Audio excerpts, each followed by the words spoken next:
Oi, turminha, tudo bem? Olha só, hoje eu tô aqui porque eu falei que eu ia cumprir o conteúdo com vocês. E como hoje eu tive banca, não deu para poder recebê-los hoje em sala. Então, já no final aqui da manhã, pedi a nossa amiga querida Ruth para dar uma ajuda, que ela vai gravar para mim, que eu vou falar sobre contrato de empréstimo e vou postar no blog para vocês terem aí, para estudar para concurso, para OAB e tudo mais, tá bom? Então, vamos começar? Olha só, hoje a gente vai falar sobre o contrato de empréstimo. E o que é o contrato de empréstimo? A gente vai falar assim, ó, contrato de empréstimo é um negócio jurídico por meio do qual uma pessoa se compromete o quê? A receber o objeto de uma outra na condição de devolvê-lo em um determinado período. Você tem isso daqui, ó. Alguém tem a obrigação de entregar determinada coisa e a outra pessoa que vai receber essa coisa, a pessoa que recebe esta coisa, fica com a obrigação de devolver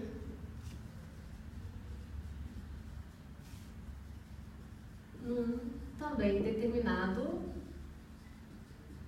momento. Fica com a obrigação de devolver num determinado momento. Vou pegar da Ruth, o crachá dela vai entrar aqui na projeção. Ela fala, tá, Samantha, daqui a pouquinho você me devolve. Ok, daqui a pouquinho, alguns minutos, né? Então pronto, esse é o contrato de empréstimo. Então eu tenho obrigação de devolver. E aí, o Código Civil, ele divide o contrato de empréstimo em duas hipóteses, duas modalidades. Ele dá um nome para ela. Ele passa a chamar o contrato de empréstimo de comodato, que é a primeira modalidade, assim como ele também chama o contrato de empréstimo de mútuo. Então a gente tem as duas nomenclaturas. Qual a diferença de uma, qual a diferença da outra? Aqui eu já botei para vocês aonde está o comodato e aonde está o mútuo no próprio Código Civil. Mas vamos diferenciar uma da outra. Comodato, a gente vai falar assim, que é o empréstimo de coisa, vamos colocar assim, ó, de coisa móvel ou imóvel. Cadê aqui? Infungível. O que quer dizer infungível? Quer dizer que é insubstituível. Tipo, se a Ruth está aqui me emprestar o seu colar de pérolas para eu ir para uma festa, eu vou ter que devolver, não vou? Vou porque é um contrato de empréstimo. Ela não vai querer que eu entregue para ela qualquer outro colar, ela quer exatamente aquele colar. Portanto, é um empréstimo insubstituível. Qual é o nome disso? Comodato. E o mútuo? Já o mútuo é o empréstimo que a gente chama de empréstimo de consumo. Por quê? Porque ele também é empréstimo de coisa móvel e imóvel. Só que essa coisa, ela é substituível. Ela é substituível por quê? Por outra coisa que tem a mesma natureza, o mesmo gênero, mesma qualidade, mesma quantidade. Vamos colocar aqui, ó, substituível por outra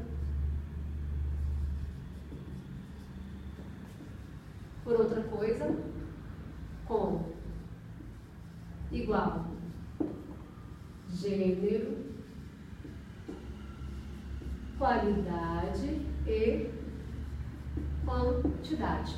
Exemplo, chego pra Ruth e falo, poxa Ruth, me empresta essa caixa de bombons só para eu dar pro meu namorado. Caramba, Samantha, eu acabei de comprar. Não, se você me emprestar só hoje, te prometo, é porque ele tá indo viajar, ele vai embora, não dá tempo para eu comprar outra. Então eu dou essa para ele, mas amanhã eu lhe devolvo. Pode ser? Ela vai dizer, tudo bem. Gente, se eu tô pegando com ela emprestado, que eu quero dar pro meu namorado, essa mesma caixa vai ser a caixa que eu vou dar para ele, vou pegar de volta com ele e vou entregar para Ruth? Não, só se eu for maluca, né? Então, o que vai acontecer? Embora eu tenha pego com ela emprestado, eu vou dar para ele de presente, certo? Mas qual a obrigação que eu fiquei? De devolver a Ruth uma outra caixa de bombom que tem o mesmo gênero, mesma qualidade, mesma quantidade. Foi da Pinhaglia? Foi da Cacau Show? Foi do Garoto, Lacta, sei lá qual foi. Então, é essa que eu vou ter que devolver para ela, né? Então, essa é a diferença do mútuo para o comodato. No comodato, aquela coisa que eu peguei emprestado, essa exatamente aqui, é essa que eu tenho que devolver. Por isso que a gente fala que é empréstimo de bem infungível, insubstituível. Já no mútuo, não. No mútuo, eu pego a coisa emprestada, mas sabe o que eu vou fazer com ela? Eu vou consumi-la, eu vou gastá-la. Eu vou ficar apenas com a obrigação de devolver à pessoa que eu peguei emprestado algo que seja semelhante no gênero, na qualidade e na quantidade. Então, essa é a distinção que a gente tem aqui. E é exatamente em razão disso que a gente fala assim, que quando a gente está diante de um contrato de empréstimo na qualidade de mútuo, a gente vai chamar as partes da seguinte forma. A gente vai ter o mutuante e o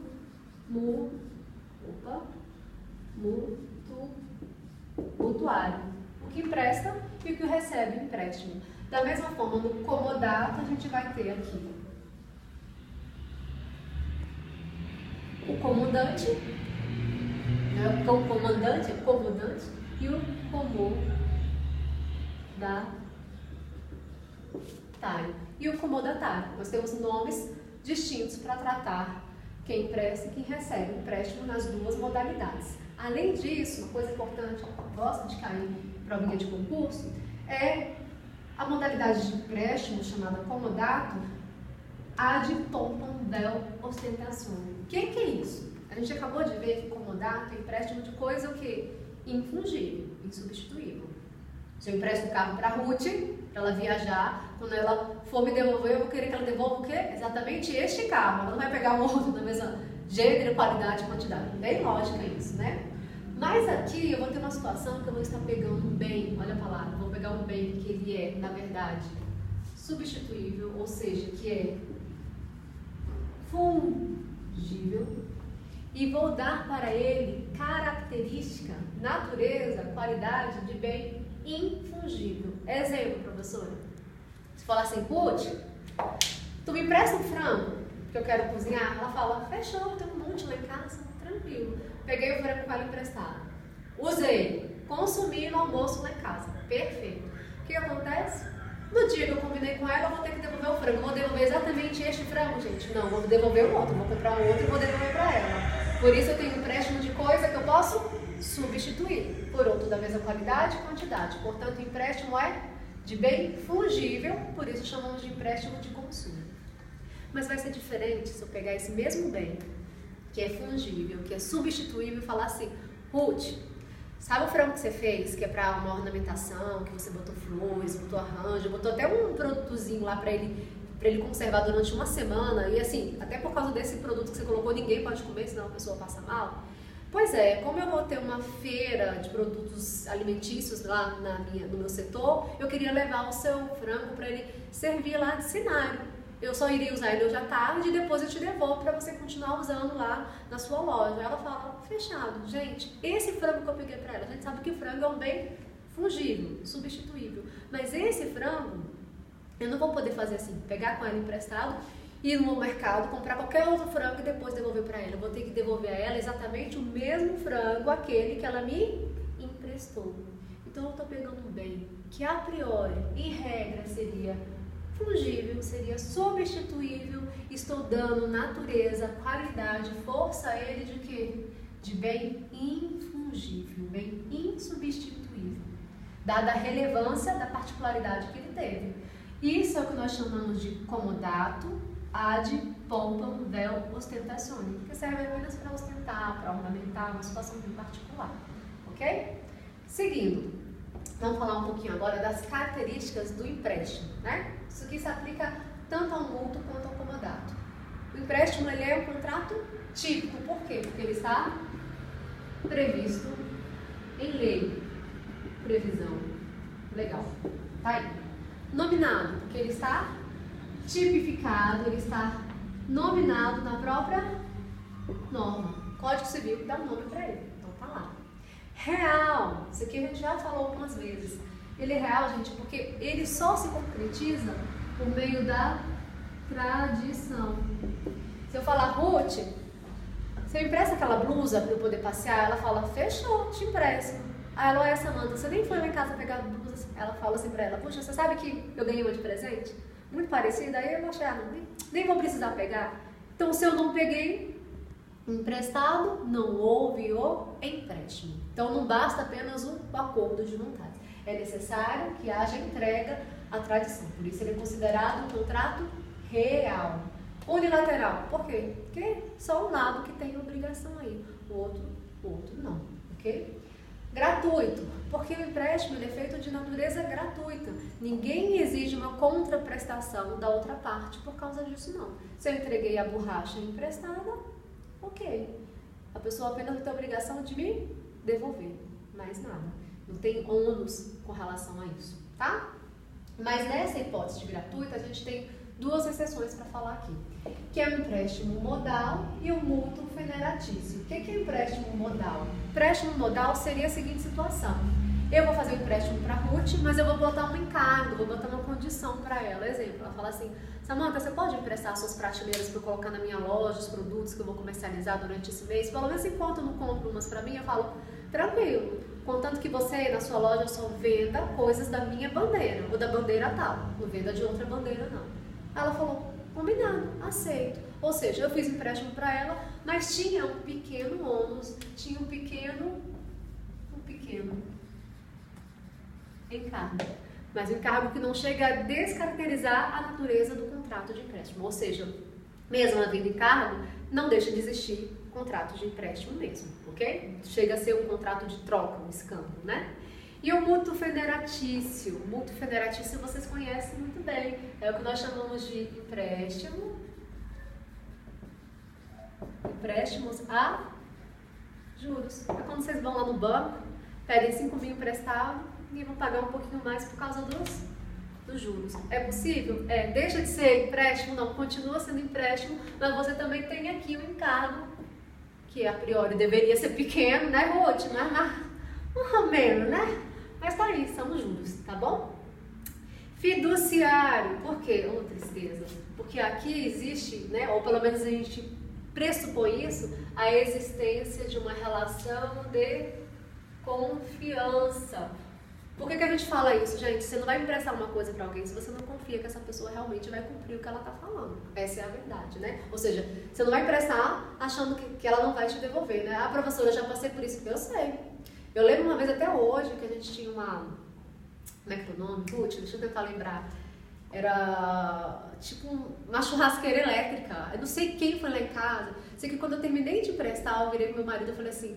Não sei porquê, mas eu tô sentindo que essa churrasqueira não vai voltar. Aí ele olhou pra mim e falou, caramba, eu tive o mesmo pensamento. Moral da história, churrasqueira, cadê? Nunca mais voltou. E o que é pior, até hoje, nem eu, nem ele, a gente não consegue lembrar pra quem a gente emprestou. Nem pra evitar de emprestar novamente, se não fosse o caso de cobrar. Mas tá aí, por isso que a gente fala, relação de confiança, vai confiar na esperança de que a pessoa vai te devolver, porque isso faz parte do contrato de empréstimo. E é por isso que a gente fala que ele é temporário, ou seja, ele tem que ter um prazo fixo. Senão, gente, se não tiver prazo fixo, eu falo, Ruth, olha que legal, me presta aquele seu colar de pérolas para ir para uma festa. Ela fala, fechou. Sem prazo fixo, perfeito. Isso é contrato de empréstimo, Ruth?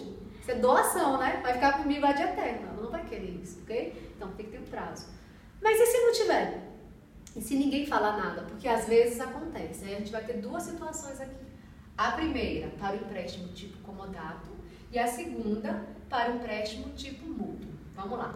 Se eu estiver diante de um comodato que foi fixado sem prazo, o que a lei fala? A lei fala o seguinte, que então será considerado o prazo para que o contrato se finalize o período que for considerado suficiente para o uso da coisa. Exemplo, Ruth, me presta a borracha para eu fazer a prova amanhã? Ok, fechado. Eu falei o prazo? Não. Ela também colocou? Não. Bom, a prova é quando? Amanhã. Qual o tempo suficiente que eu tenho para fazer essa prova? Amanhã. Então, a necessidade que eu tenho é só de um dia. Então, no dia seguinte eu posso entregar? Posso. Mais do que isso, então, é desnecessário. Então, eu vou considerar esse tempo que seja necessário para o uso dessa coisa. E no caso de mútuo, a gente tem duas situações aqui. Se o mútuo for um empréstimo de produtos agrícolas, o período vai ser até o fim da colheita, se não tiver sido fixado em contrato prazo de devolução. Ou, se não tiver prazo nenhum previsto de forma alguma, vai ser pelo menos um prazo de 30 dias. Aí vai ser uma regra mais geral para as outras situações que existirem aí e não tiver previsão dentro do contrato. Outra coisa importante que essa aqui gosta de cair na prova da OAB, essa aqui já caiu algumas vezes. Pense nisso daqui, ó. Se eu tiver feito um mútuo a um menor, ou seja, se eu emprestei bem fungível, substituível a uma pessoa que é menor de idade, sendo que essa pessoa não estava com quem é responsável pela sua guarda. Para quê? Para validar aquilo dali, aquele ato. Qual o problema que a gente tem? Se isso acontecer, gente, este empréstimo, ele não vai poder ser o quê?